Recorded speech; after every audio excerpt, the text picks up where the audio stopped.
Akwa Ibom local government fiasco. This is another view of it. This is a view of it from an NGO in Akwa Ibom itself. The NGO is taking a different look at the completed local government elections in Akwa Ibom State. For those of you who are just getting familiar with this, the past few weeks have been rife in Akwa Ibom with endless stories about how Akwa Ibom local government elections was manipulated, practically manipulated by Governor Moino and his political party, PDP. The results for this election, people alleged, were reportedly written at Monty's Hotel on 4-lane in Uyo. It was written in this hotel. That's what people are alleging. The government has not denied it. The governor has not denied it. This hotel, Monty's, is owned by one of Umoino's commissioners and close associates. He owns this hotel, Mr. Monday Udo. So it is left for Mr. Udo to come and say this did not happen there, because these are the allegations. The State Electoral Commission's chief, Elder Aniedi Ikoiwak, openly and publicly reversed earlier announced results. I have the paperwork here. Where is it? I have the paperwork here. I have it. He announced results in which he gave all 31 local government. There was a 31 local government swept by PDP, but he didn't change his mind and proceeded 24 hours after that to personally award a Senudum local government chairman to Senator Godswill Akpabio, the president of Nigerian Senate. I mean, the thing was so open and so blatant. In fact, Akpabio in response openly thanked Governor Moino for this magnanimity. Is that election? Governor Moino did not hide. As a matter of fact, Umoino went and proceeded to compensate the previously announced, officially announced, a Senudum local government chairman winner with contracts. He announced the contracts openly. He gave me a position openly as a senior special assistant. This is corruption operating in broad view. Elder Ikoiwak is a puppet on a string to Governor Moino. Elder Ikoiwak has played, Elder Aniedi Ikoiwak has played an ignoble and disgraceful role in Akwa Ibom history. The arrogant role he has played in supervising this sham election and reversing an election result 24 hours and firing the returning officers without notice. Elder Ikoiwak is not an Akwa Ibom patriot. He will be remembered in Akwa Ibom annals as a weak, corrupt, and inept leader. Look, Akwa Ibom right now is going through what Nigeria is going through. Nigeria is going through a terrible situation in the country where things are horrible. But does that then mean that Akwa Ibomites have to join in this impunity? What Elder Ikoiwak has just done in Akwa Ibom, do we call this democracy? Oh, I'm sure in Nigeria, I probably call democracy. What Ikoiwak has done is laughable and it is criminal. It is even shoddy. Even if you want to steal, you don't even steal in a clean way. And the sad situation is that no group in Akwa Ibom has openly and forcefully demanded answers to the above allegations and crude actions of the Akwa Ibom governor, Pastor Moino. When I say this, people say, oh no, you are not pure. The other people say, who is speaking? Let them come out and speak. Let them come out. Let us hear them loudly as I'm speaking. I'm speaking loudly. If you notice, I'm not stuttering. I'm speaking without stuttering. No stutter. One group, however, which considers itself independent, has now published its own non-partisan take and report on the local government elections. I'm coming to that later on. We'll talk about that. How about opinion leaders? How about traditional rulers? How about religious leaders, leaders in Akwa Ibom? How about chiefs? How about the Akwa Ibom people who attend conference upon conference on restructuring all over the country? Only a couple of Akwa Ibom opinion leaders have timidly whispered and muttered that there was no election in Akwa Ibom. Like in most parts of Nigeria, don't get me wrong, Akwa Ibom is just a bad child following all the bad children of the father, which is Nigeria. The past 2 weeks.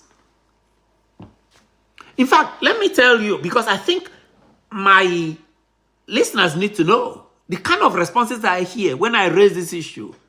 Nobody contradicts what I'm saying. They don't say, well, what you're saying is all right. They say, oh, well, Doc, this is how we do things in Nigeria. Oh, this. I disagree. Nigerians, Akwa Ibomites are not genetically criminal people. We are not. It is these leaders. So I call on the leaders in Akwa Ibom and in the diaspora. Do not throw up your hand helplessly and cry privately. Some call me privately and basically cry in inverted commas, open and close. So what is going on then? If this is how everything is in Nigeria, everybody is helpless. So 10 million Akwa Ibomites are doomed to this domination. This is domination by one man, Umoino, who in my view is not even qualified to be Akwa Ibom governor. But by one man and his corrupt political party, PDP, dominating 10 million people. 10 million defenseless Akwa Ibomites. So all these people are now condemned to this system where you can't even talk, you can't even raise objections to what you're seeing, you can't even talk about an election that is openly rigged. A system in which the opposition is really of no use. APC was just dashed one local government. They don't give it to Godswill Akpabio to keep quiet. One local government and APC, which initially issued a statement condemning the election, has now kept shut. It is now shut. APC has shut up because they don't want to offend the plutocrat, the loudmouth plutocrat, Senator Godswill Akpabio, who sits down in Abuja talking from morning to night about nothing to help anybody. It is shameful and degrading for Akwa Ibom leaders to deny their own people an ability to choose leaders at a very local level, like local government. You can't even pull off that one. This is not Mahmoud in Abuja manipulating elections for Tinubu. That's not what we are talking about. This is criminal. This is against United Nations Charter on Self-Determination of a people. Our own people doing it to their own people. Doing it to Akwa Ibom people. Elections are important. They are not a side issue. They're not something we should ignore. They're not something we should neglect. Especially if you claim that these elections were free and fair. All of this comes as a post-mortem, an analysis, and a report of this election from a local NGO. They just issued their reports. Today, the Center for Human Rights and Accountability Network. Center for Human Rights, listen to their name, Center for Human Rights and Accountability Network, CHRAN.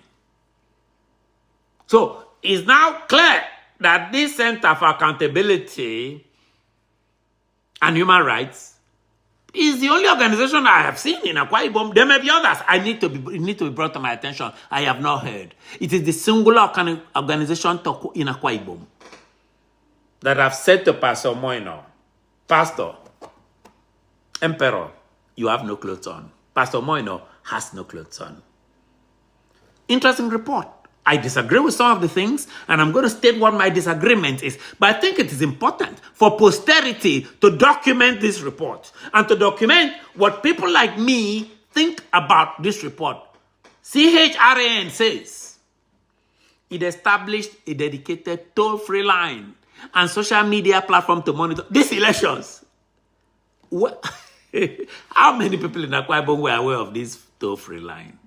I've asked people today. They said they were not aware. So, all I'm asking, I'm not saying CHRAN, the Human Rights Accountability Group in Akwa Ibom, I'm not saying I'm not saying this, Mr. Franklin is song. What I'm saying is, will CHRA and CHRAN post the contents of these phone calls for the Akwa Ibom public, for the Nigerian public, in fact, for the world to see? Because I am aware that these NGOs get their financial sponsorships from the US and overseas. Will they post this report? Because their own contributors in America should not send money to them. If they cannot post a report like this, they need to be transparent. Look, CHRAN tried. Don't get me wrong. Imagine I'm only quoting everybody else has shut up in Akwa Ibom. So let me continue with CHRAN analysis. On the elections, this is what CHRAN said. This is from CHRAN. In a published report this morning, there were complaints of non-receipt of original result sheets and other sensitive material in many polling units across the state. Wow, that is enough to cancel the elections. Let's not sugarcoat this. What they're simply saying is that this election was rigged. That is the simple English here. And who rigged this election? Iko Iwak, Elder Aniedi Iko Iwak, working with Pastor Moino, rigged this election. If Iko Iwak makes sure the electoral material are not there on time, that's not by accident. It's not incompetence. It's purposeful. Every year you hear about this. Are we not tired of endless complaints about this one little but important issue? If you cannot get all the materials there at the same time, there should be no election. The election should be cancelled. Voting is continuing, as people have alleged, at Monty Suites in Uyo. Simple. Deny it. Come out and deny it. They commented on commencement of elections. Because CHRAN went into detail. They actually have a real report.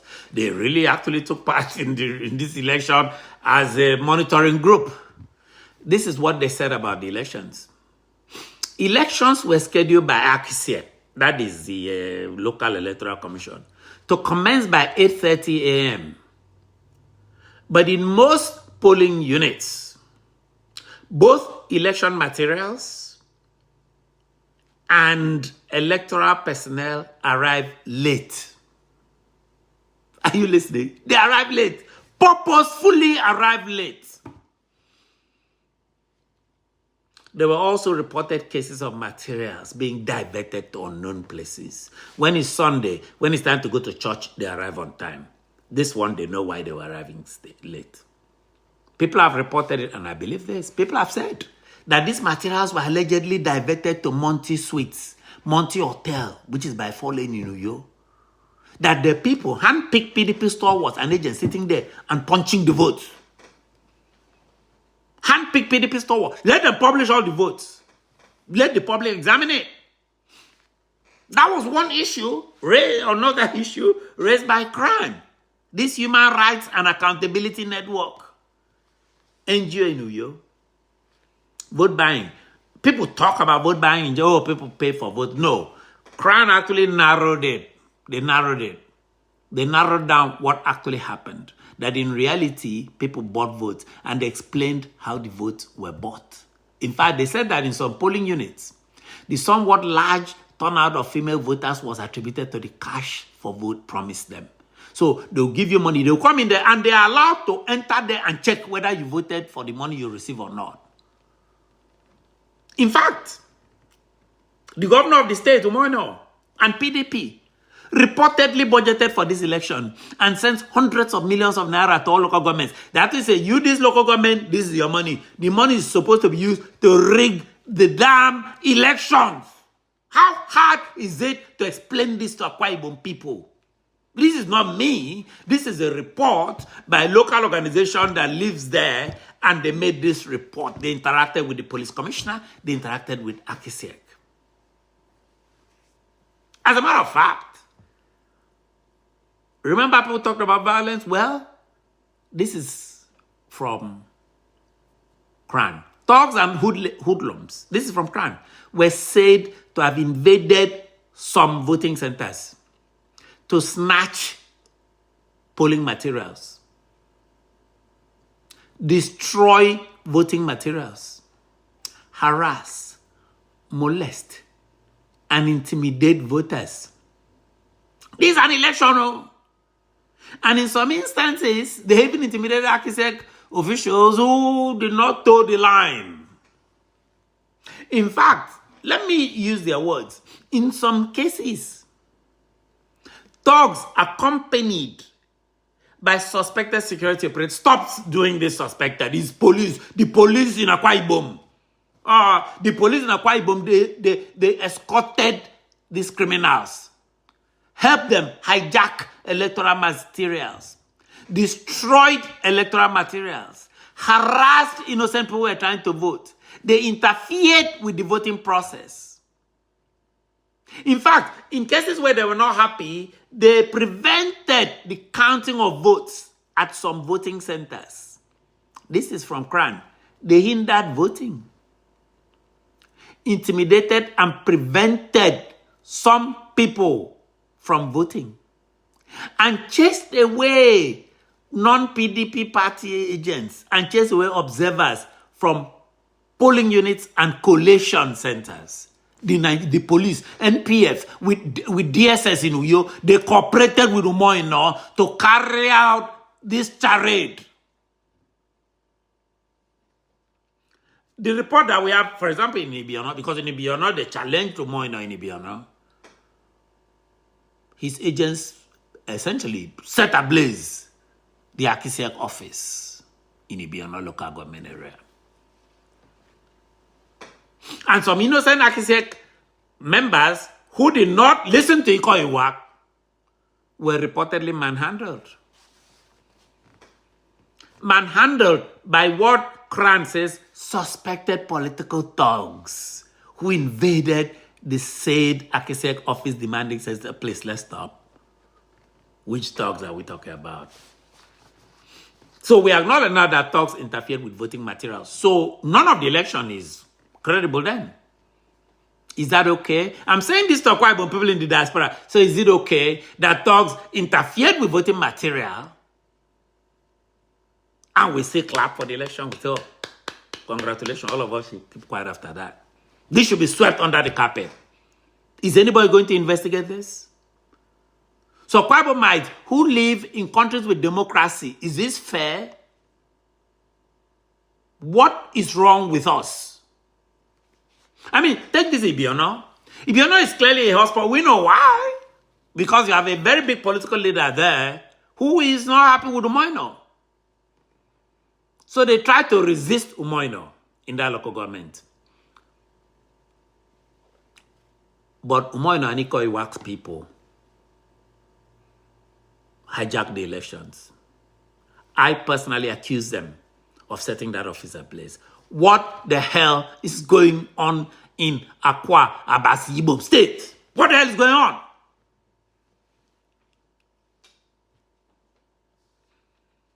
Another aspect of the report, situation report in some local government. So they had all these kinds of reports, but I'm going to take just one local government. So let's take the voting in one local government. CHRAN itself reports that there were mixed reports. They had a selected number of local governments where they get mixed reports. I'll pick one local government. In fact, when I was looking at that list, I immediately got to the local government area where my ancestors come from, Ibesikwa Sultan. I decided to focus on Ibesikwa Sultan, to just use it as a test. Other local government were not necessarily better. This is the direct report by Franklin, his son's CHRAN, on what happened in Ibesikbo Sultan local government on that day. Very specific. At about 11:35 a.m., long after the election had started, our team arrived Ward 1 in Ibesikbo Sultan. No material were found at polling unit 026. Our team was informed that the materials that were brought originally were taken away by Akisiak officials and were reportedly, allegedly distributed at the RSC Center. Look, they took it to Monty. They took it to Monty's hotel. This is a crime. They took this into Monty's hotel. This is a crime. This is a direct report here from CHRAN. are allegedly distributed in a different place. So, in reality, no materials were found in Ibe-Sekpo-Sultan. Think about this. You go to vote at 8, then you go back. You don't realize that material has been taken to, reportedly, to this man's hotel. So, in reality, no material were really found. So, the votes that were made in Ibe-Sekpo-Sultan, most of them were carried out in at Montes. So Montes has now become the infamous voting capital for PDP in Akwa Ibom. Because you may wonder, if they pay people money, how do they know that these people voted? Well, in CHRAN's report on voting secrecy, CHRAN said that the voting cubicle provided very little voter secrecy, unquote. That's from CHRAN. In fact, CHRAN said that in cases that it observed, thugs and party agents invaded the privacy of the voter to find out in whose favor they voted, or to direct voters, especially the elderly, as to which political party to vote. Because if you collected money, they wanted to vote for that money. CHRAN said that it was reported that in aid of vote buying, voters were made to show by either exhibiting their ballot papers or making signs to show the political party they voted for. So you have to show it to the criminals. So the more represent, this is what I voted. I collected your 5,000 naira. This is what I voted for. God damn. The whole election was like that. In fact, according to CHRAN, in some cases, some political party supporters tried to force voters to vote in a particular manner, even when the voters declined. And when they saw that you're not going to vote for those Umoinos people in the 30 local government areas, the voters were then prevented. Or they would take their voting cards and mutilate them to favor PDP and favor Emperor Umoino. Look, who reads this? This is a report from an NGO. So it is obvious.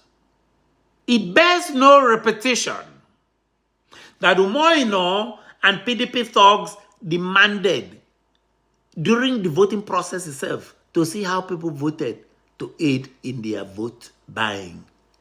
Wow. I have lived in several countries in the world. I wonder which country, I don't recall which country allows such impunity from greedy elites during elections. Maybe North Korea, I guess. I don't live in North Korea. Is this correctable? Is it possible to correct this? I don't think so. This cannot be corrected. This will happen again. That is why I call especially on Akwa Ibomites in the diaspora who send tens of millions of dollars to that state to quit cheering Umoino. It is a shame for diasporans to start clapping for Umoino, to start saying Umoino is a great guy, when he conducted this farce of local government elections and is not accountable, has refused to say anything to any of us or to Akwa Ibomites. What happened in Esenudem? What happened at Montes Suites, Montes Hotel, owned by Monde Udo, one of his permanent commissioners? CHRAN went on to make recommendations. I already told you I don't say this correctable in this system, but it is my responsibility to make sure that I tell you that CHRAN did make recommendations. This is the first recommendation. Akisek should return to the drawing board. That's from CHRAN, not me, and re-strategize with a view to addressing the lapses which came to the fore during the conduct of the 5th October 2024 local government chairmanship and councillorship election in order to deliver free, fair, and credible election in future. I completely disagree. First of all, CHRAN issues these statements all the time. Nothing happens. Who really cares? This is where I bitterly disagree with these people. Why are you issuing this type of report and recommendation? What is there to recommend? Seriously? So, CHRAN wants to bring back the corrupt and compromised Akisiek? No, don't bring them back. Fire the infamous Elder Iko Iwak. Let him go and eat the money bribes he has been paid by the governor. Scrap Akisiek. Scrap it. Akisiek is a useless structure in the state. It's a useless organization. In any case, the governor should not appoint Akisiek and then take part in the elections. Who does that? So you appoint the people that are going to count the votes, and you are taking part. Your own party is taking part in the vote. You personally appoint the Electoral Commission chair in an election in which your party is participating in. This makes no sense. It only makes sense in a place like Akwa Ibom, a place like Nigeria, where people talk a lot, but nobody wants to stand up for the truth. People talk. People complain every single day. The problem is right in front of us. Right now, you need to scrap Akisiek. Appoint an electoral commission that is accountable to all Akwa Ibomites, not accountable to a governor who was handpicked by another outgoing governor. Don't do that. Let's not act as if we are fools here. Akisiek commented on advocacy. CHRAN, sorry. He says, CHRAN advocates for a review. This is their solution of the Constitution of the Federal Republic of Nigeria. 1999, Constitution no Akwa Ibom took part in writing, as amended, that will reform the electoral system, legalize the mandatory use of electronic voting, electronic transmission of results, that is the so-called BVAS, which Yakubu Mahmoud of INEC used to rig the federal elections that brought Tinubu into power. And these people are sitting in Uyo saying, oh, we have to reform it. Reform, resolve, view, import. This is really a waste of time. And they had the guts to write that this will address the avalanche of shortcomings in the electoral system. These shortcomings have existed election upon election for every 4 years in Nigeria. This is nothing new. Why deceive Nigerian people? Why keep giving them hope? Why keep, all we have to do is to modify these things a little bit. Just do a little bit of voting. Change a few things. That implies that Akwa Ibom people are stupid. Who really expects people like the Senate President Godswill Akpabio, who was dashed, who was gifted one out of the 31 local governments chairmanship, was gifted it like openly, and he had thanked. You expect Akpabio to sit there and start moving motions to review the near useless Nigerian constitution and reform this system that is putting money into his pocket? This system is paying off for him. Because of this system, he's a billionaire, has a private jet, travels all over the world. He's not going to change the system. Is it Pastor Moino, who just became a very rich man now by being governor? Is it other Nigerian governors? Because this is not Pastor Moino alone to change this system. You're not that naive, are you, CHRAN? It ain't happening. Akwa Ibom and Nigeria is doomed for a repetition of these hand-wringings every 2 or 4 years. Why not at least be honest? CHRAN, be honest with your financial contributors from the US. Tell them the truth. Tell them this is not going to change. I'm not saying you should not get support, but if you're going to get support, be honest about it. You have to tell your financial contributors from America and the UK, especially America, that all those your recommendation is really a waste of time. It's cosmetic stuff that you know is not going to work. As for the ordinary Akwa Ibomers, 10 million who suffer from this crap system, they must wake up and challenge this charade. However, the wake up is up to them. They must demand accountability from Governor Moino, who is running the government with his children, running the Akwa Ibom government with his children, giving them positions, giving them contracts, controlling contracts in Akwa Ibom and his cohorts. I tell Akwa Ibomites, don't be intimidated. Your voices matter. You'll be surprised how much power you have. You have more power than him. Umoino does not own Akwa Ibom. I repeat, Umoino does not own Akwa Ibom State. Listen to more of this at Akwa Ibom Speaks, at Ofiong Akwa Speaks on Akwa Ibom on YouTube. My YouTube channel. Subscribe, share, and join the fight, ladies and gentlemen. This is about Akwa Ibom, but it's also about the whole country. Join the fight against electoral fraud. I am Ofiong Akwa. Be blessed. Be good. Be good to your family. Be good to yourselves. Thank you.